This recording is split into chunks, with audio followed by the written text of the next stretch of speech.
Good morning all and welcome to this morning's video. So I have 4 pairs on watch today, so a jam-packed day for me. 4 pairs on watch: Aussie CAD, Aussie Kiwi, Kiwi Swiss and Kiwi Dollar. So my favourite of the bunch is Aussie CAD, so I'm going to break that down for you now and tell you what I will be looking for from these pairs today. So on the higher time frames, on the daily chart, you can see that yesterday we had this big move down from this area here. We have this area of consolidation here. Volume was built in that area. We break just above, as we usually do on the higher time frames, catch people the wrong side of the market, and then move aggressively to the downside. You can also see that we have this kind of 1, 2, 3 touch structure there, this expanding pattern where the impulses are of a similar length. Okay, so if we have this impulse correction continuation. Okay, if we measure the impulses within this impulse correction continuation, we have superseded that. And if we measure this from I don't know what's happened there. If we measure this from the break, so the break of this correction, that kind of lines up there as well. Okay, and you can see that we've moved down a lot more aggressively than we moved up, suggesting that this is a completed piece of structure and that we could be capitalizing on a move to the downside.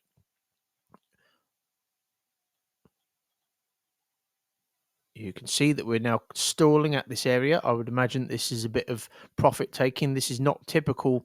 If we see a dropout, if we break above an area of consolidation like that, it's not typical for price to just consolidate and then just do something like that. That's not, the market can do anything at any time, but that's not something which is typical. So that gives me a clue that this is just consolidation for the next wave to the downside. So we have a solid 4-hour push as well to the downside. We're now trading, just to touch on it, we're now trading not just below here, but we're also trading below this low as well. Okay, we're trading through this low, okay, as opposed to above it. If we were trading above this area of consolidation, it would be much more risky to try and get short within this consolidation. Okay, but if we tap below, especially if we do it multiple times, that implies that there was not enough liquidity at the start of this correction for price to send price to the upside. Okay, so we're kind of trading through this low as well, which I like. And if we were to measure where we kind of started to impulse, and we assume that the continuation leg out would be of a similar length, and we measured it from the break. So if we got something like what I know that I'm going to draw in a minute, if we measured it from the break as well, that would take us down to this area, which would be almost bang on 90% of the range from here to here. So that makes sense contextually as well. So what I'll be looking for from this pair today, I should have had my path tool on the chart just to show you the range. That's the range that I'll be looking for today. So what I'll be looking for from this pair, if you just look at this on the 15-minute chart, we have the price has left a footprint. We have this sharp move here. And often when you see another sharp move like that, that often acts as the kind of second touch within a 3-touch structural approach. So often we see something like that, where we have a sharp move there, and then we have the 1, 2, 3, which leads up to the origin of the move, which would be there. And often the second touch has a bit of a near miss to that area. So what I'll be looking for, just analyzing that on the 15-minute chart, there's your sharp move up, sharp move down, implying that there's liquidity there. I'll be looking for a 3-touch 1-hour continuation, or a 2-touch 1-hour continuation with a 3-touch structural approach, like the one that I just drew on a moment ago. And then I would look to filter this on the 15-minute chart, and I would look to get short with a risk entry within the structure.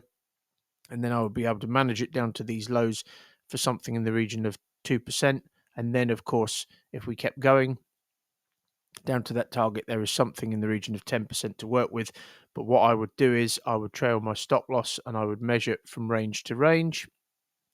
I would measure 90% of that range.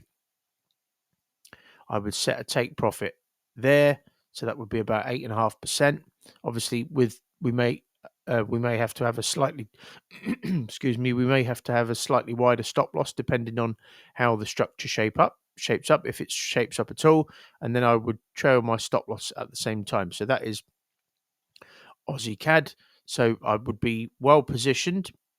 Okay, I would be well positioned on the higher time frames for a move to the downside.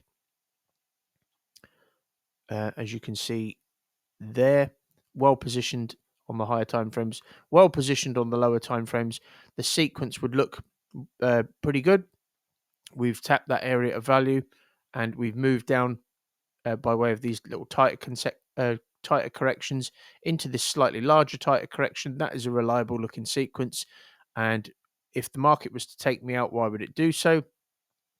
Well, the next high is all the way up there, so I'm not concerned about that. So it doesn't make sense, as I said a moment ago, for price to just give us a three touch or the structural approach, and then to just tag me in and then do something like that. It's too far away.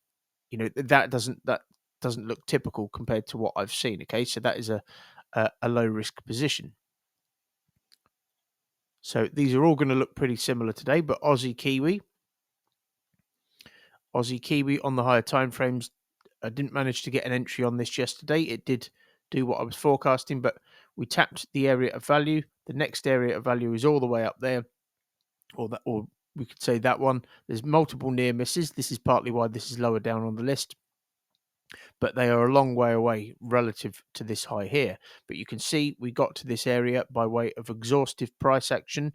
We got there correctively, suggesting the market was running out of steam. We had this green wick there. We filled 70 to 80% of that, which is sometimes what we do if we've only just kind of tapped into the area. We did break slightly above it, but when we've only kind of not really broken above it by that much, often that green wick will be filled. It was, and then we plummeted to the downside.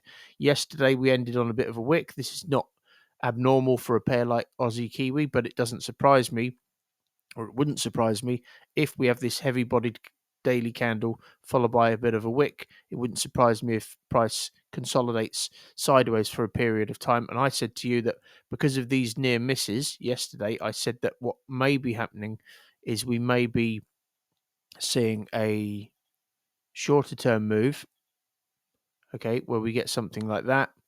This becomes a bull flag, and then we push higher from the base of this correction to take out all of these highs, which the previous high keeps near missing too, okay? And then if we measured that, this is just a theory, but it makes sense contextually. If we measured that and we assume that the continuation leg out of this, if that was what was to form, that would take us up to this high, which all the other highs keep near missing too. Okay, so that makes sense.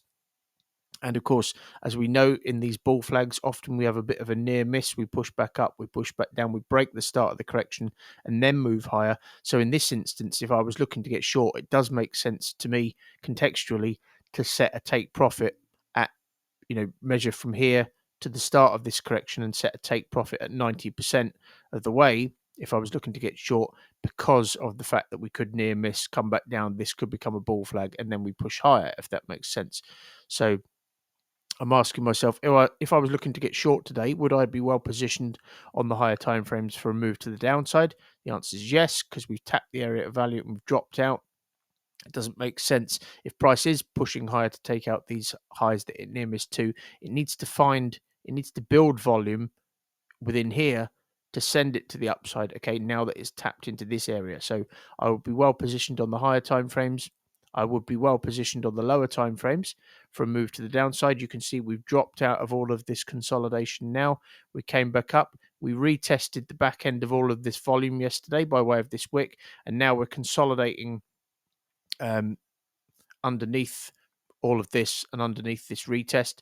So if I was looking to get short within this correction here, would I be well positioned on the lower time frames? Well, if we just measure this, we measure from the high to the low, and we put that up there, we are more than 50% of the length of this range away from this spike here. And also, this spike actually occurred just above this area of consolidation. So that's not something to worry about. When it's 50% or more of the range that it's trading within away from the range, then that makes this we're well positioned, and this makes this a lower risk position with regards to that, especially when it's this high is above all of this consolidation there. Okay, so I'm well positioned on the lower time frames for a move to the downside.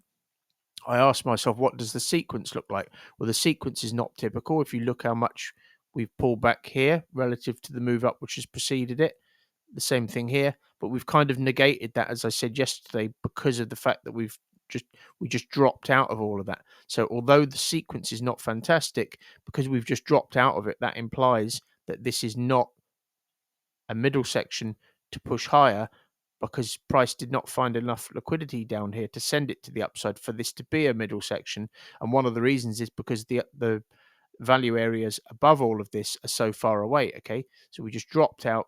So I'm not concerned about the sequence so much, even though it's not quite as good as it is on Aussie CAD. So therefore, I asked myself, I then draw on the entry that I'd be looking for. And you can see this is exactly what I was anticipating last night. We have the sharp move up, sharp move down. What happens? We near miss to that area. You can see we're narrowly near missing to that area. And that gives me a clue that this correction, which is quite wide relative to the move down which has preceded it, is likely just a middle section to then push back up to tap into the high, which this high near missed to give us something like that. Who says patterns don't repeat themselves, hey? So what I'll be looking for is what I drew last night, is this 3-touch 1 hour flag, or a the 2-touch 1 hour flag with the 3-touch structural approach, and then I will be looking to get short within the flag. What I've done here is I have an alert set just below this these two highs here to see if we can push back down, push back up, and tap into that area. And if we do, then I'll be looking to get short with a risk entry within the flag.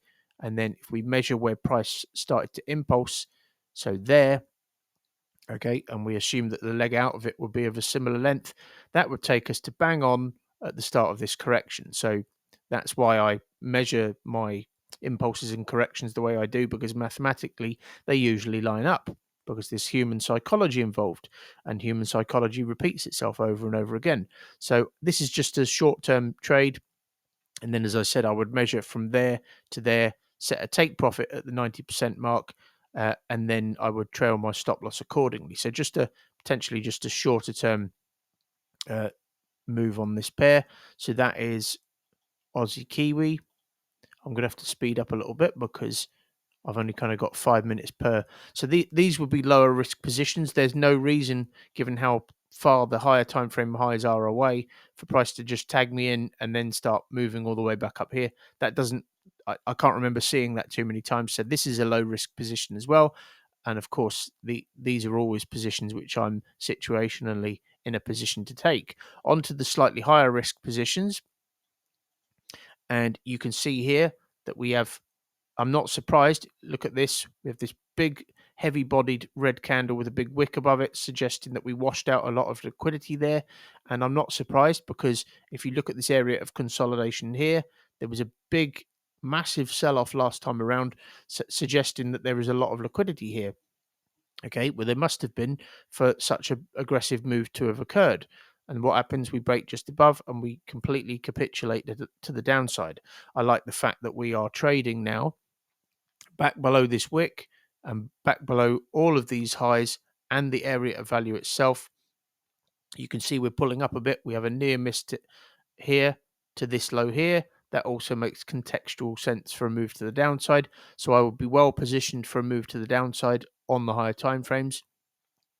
You can see here we're now trading below this consolidation here and through this. I'm not so concerned about this because there wasn't really an aggressive move from there, suggesting that there's not a lot of liquidity there. So if I was to look to get short with something like this, would I be well positioned for a move to the downside on? Do excuse me, I don't know why the volume is that loud on my computer. I certainly don't set it that loud. Would I be well positioned on the lower time frames for a move to the downside? The answer is yes, because we'd be retesting the back end of all of this. Okay, so how's the sequence? Sequence is fine so far. There's just one big drop off and not really any corrections there. We have a sharp pullback there, but that doesn't pull back more than 50% of the length of the range. You can see it's almost exactly 50%, so that's fine. So what I've done in this instance, I'll be looking for the same thing again. Let's get all of that off the chart. I'll be looking for the same thing again, and then a risk entry within the flag. And then if we measure that, that would take us down to this low here. If we measured it from the breaks, that would take us down to there as well. So this would be another one which, there may be something in the region of 5% to work with, but I don't see this holding much weight. Okay, so in this instance, what I will be doing, I would be measuring from range to range. So from here to here, and I would actually set a take profit at this low because that would be 90% of the range, and I would anticipate some profit taking and some FOMO moves in that area. Okay, so that's where I would set the take profit. So that low there is not really significant on the daily chart as well. So I could see this pushing a little bit lower. Okay. And price would likely have to build a bit of volume along the way to get all the way down to here. But that's what I'll be looking for. And that's the entry that I'm looking for on that pair. Okay, we've just had an alert go off on Aussie CAD. So let's deal with that. What I've done in this instance, I've set an alert here just to see if we can push down to give us that kind of middle section before the push back up, if we get one. Okay, and then if we do, then I'll set another alert up in this area. Okay, so Aussie CAD, you can see. So because the alert has just gone off on Aussie CAD, what I'm going to do here is I'm going to do the same thing. I'm going to set an alert just below. So we've pushed up there now, and what I'll be, so I've set another alert to see if we can push down to give us a bit of a middle section before the push back up. Just looking at this, how this is forming. Yeah, okay. So we'll leave that there. And then Kiwi dollar. Kiwi dollar is definitely so Kiwi Swiss is a slightly higher risk one, and the reason, just to touch on it, why that is because we have that near miss to that high. Okay, you can't even see it, but there's a near miss there. So if price was to do something like this, okay, tag me in, tag me out, and do something like that, would that look abnormal? And the answer is no. So therefore, this is a higher risk position. Okay, that's how I gauge that to be a higher risk position. This is a higher risk position, but you can see that we've broken above. There's an area of consolidation here on the 4-hour chart. The fact that you can't see it on the daily is partly why this is lower down on the list, but you can see we've completely blasted back below this high, back below here. We've retested the back end of this, and now we appear to be moving to the downside to take out this low, which this low failed to break below. Remember me saying on the daily chart that typically we break below an area before moving to the upside, and we didn't do that, suggesting we may take out this low here. We've had this heavy bodied candle there with a wick above it. You can see we're completely moving to the downside here. So what I'll be looking for is the same thing again. Okay, I'll be looking for, you can see we've broken above that. So this doesn't surprise me because this is quite small relative to this move down which has preceded it. So it wouldn't surprise me if we form something slightly larger before moving to the downside. But what I'll be looking for is the same thing again, and then I will be able to manage it down to this low. But I don't see price stopping in that area, because if we just measure from range to range, okay, that would take us down to there, okay, down to the previous low, down to that sharp move there. So that would actually be where I was targeting, and I would be able to get my risk off the table before these lows here. But because this is so far into the move, and because I could easily see price do it, because it's so small relative to the move down which has preceded it, I could easily see something like this forming, where this becomes a middle section, and then we push up to this high which we near missed too. So I won't be taking any of these higher risk positions unless the lower risk positions give me an entry and put me in profit by 2% for the month. But that is what I'll be looking for today, folks. I hope you've enjoyed this video, and I'll see you again in the next one. Thanks for watching.